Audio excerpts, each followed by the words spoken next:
He was what? Proving you. God will prove you until you become a baked individual, tested and tried. The question is, do you still love him after trial? It is at the point of trial that God proves his love. You cannot be saved by God. God cannot say, now I know you love me, until he has proven you. So if you want to become a candidate for God's love, that God can say that you love him, wait for proving. God has never said of anyone he has not proven. Look at when God, we'll come back here. When God wanted to select David, before the anointing came on David finally, he went to the house of Jesse. His son, Prophet Samuel. He said, God, I have selected for myself a king. Just go and anoint him. When he got and saw Eliab and saw the stature of the guy, say, yes, surely the man that God has chosen. He was about to pour the oil. God said, don't. I have rejected him. How? God, when did you prove him? He did that until all of them were finished. Then someone went to Jesse and said, do you still have any more children?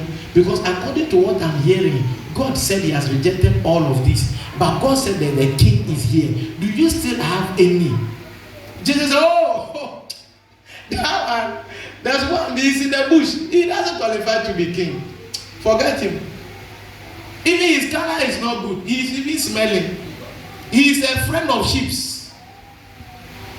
That one doesn't qualify to be king. Oh, forget that one. Forget that one. And someone said, but what I have heard, though I don't know, but we will not sit down until that guy comes. So let's all stand. And they stood. And they were waiting for David. They were waiting for David until David showed up. He didn't look like a king. His dress was smelling because he stayed in the bush. He lived with animals. But God was proving him. And I'll tell you how I know God was proving him. Finally, when David came, then God spoke. He said, that is him. Anoint him. And David was anointed. When Israel was in captivity because Goliath stood with them, in I think 1 Samuel 17, I said, give me one man that can stand with me and contend. And contend. If he overcomes me, you are winners. We will submit to you. There was nobody. All the trained soldiers couldn't stand Goliath. But when David came and saw the man, he said, who is this uncircumcised Philistine that is defying the armies of God, the God of Israel? He said, I can bring him down. How? The king said, how? You are a small boy. You have not been trained. This man is a soldier. He has been a soldier from his youth. You are but a young boy. You are 17 years. How can you bring him down? He said, don't worry, I'll bring him down. You know why David was sure? God had proven him. Do you know why God sent him there? Because God has proven him. And when God sent David there, he looked at Goliath, and Goliath cursed him. He said, you curse me in the name of your gods. I also curse you in the name of my God. And David said, I will take your head off of your shoulders. Without a sword in the hand of David. Why was he bold? Because the Bible said, when David was in the bush and God was training him, God trained him with a lion. God trained him with a bear. So when he saw Goliath, he knew that this one is just like a lion or a bear. Without sword, I overcame a lion. Without a sword, I can overcome Goliath. He got that confidence by the training he got from God. Listen, there's a situation that will bring a greater glory ahead of you in the future that God is training you now for. Today, it may not be sweet. When David overcame the lion, he didn't get an award. When he overcame the bear, nobody recognized him. But when through that experience, he met Goliath and brought Goliath down by just one attempt, he became the hero of the whole of Israel. Why? He had gone through a training that no one was there, but God trained him ahead of time. And now by this new victory, he became a champion. And by that victory, his family was free. He married the king's daughter. He became a rich man. He became a man of honor. So you can go through something today and it's as if nothing has happened. As though you suffered in vain. No, hold on. There's something in the future that the training that you think you suffered in vain is going to produce a certain result that will bring the final liberation to your destiny.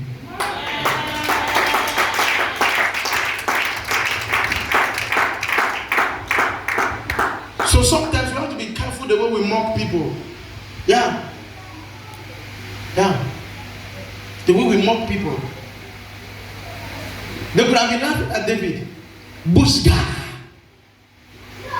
But imagine you are in the house and you are enjoying all the meal and your dad is with you and your mom is there and you are like, and you know, David was the son of a woman that was not properly married. You know that kind of stigma, you know. For this guy, oh, he's unclean. It's the unclean son. How God does this thing, sometimes you don't understand. God wanted to choose. He chose the son of an unmarried woman.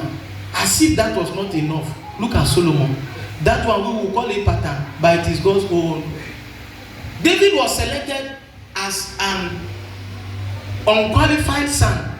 And for somebody to inherit his throne, that person too should have been born unqualified. How can you explain it? And you'll be shouting, how can you kill somebody and take the wife? How can you kill somebody and continue talking? Keep saying what you don't understand. Yeah. But God selected David. When you look at Psalm 51, let's look at the report David gave of himself. Psalm 51, briefly. It's amazing. On verse 1. Verse 1. Have mercy upon me, O God. He said, have mercy upon me, O God. What a prayer. According to thy loving kindness. According to your loving kindness. According unto the multitude of thy tender mercies. According to the plentiness of your mercies. God has plenty mercies. Blot out my transgression. Blot out my sins. Oh God. Continue. Wash me thoroughly from my iniquity. Wash me thoroughly from my iniquity. And cleanse me from my and sin. Cleanse me from my sin.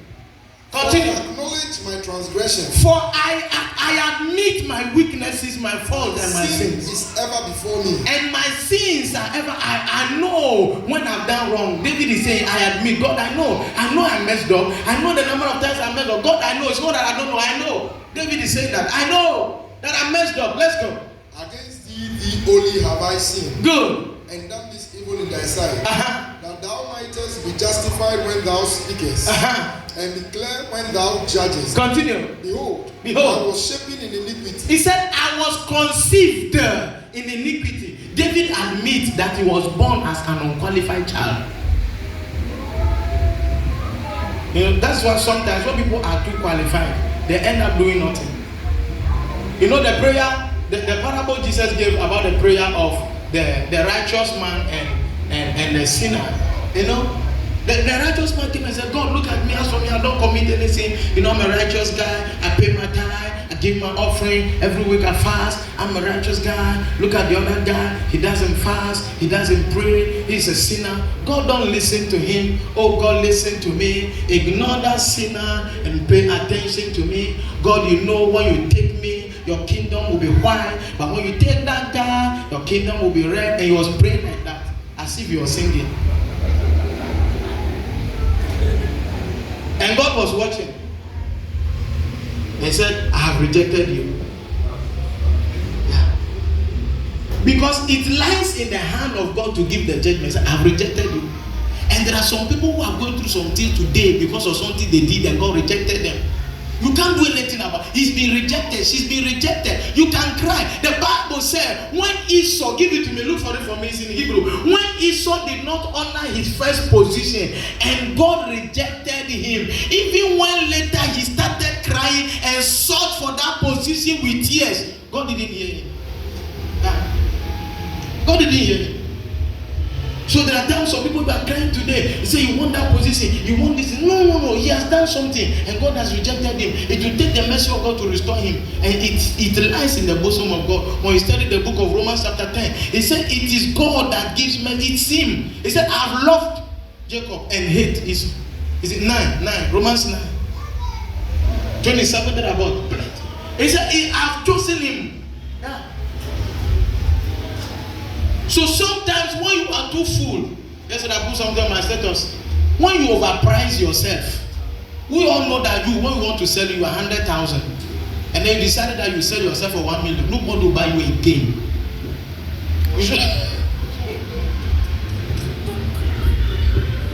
We all will know that as for hen, Right now, with 200 cedis, you will get one. But you chose to sell your own 500 cedis. It will be there till Christmas is over. Nobody will buy your own. And they're going to be buying other people's. So sometimes you have to be careful.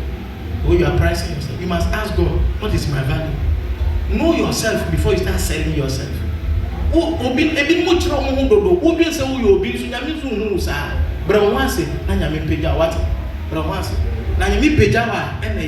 God lifts you, it's better. But when you lift yourself and God wants, I love Jesus. He said when you go to a feast, and they set the table, he said don't go and place yourself on the high table before the master of the ceremony will come and say let's take him to the back. He said when you go to the feast, sit at the back and let the master of the ceremony come and say come forward. I love Jesus. Hallelujah. So God will do what? He'll prove you. God will prove you.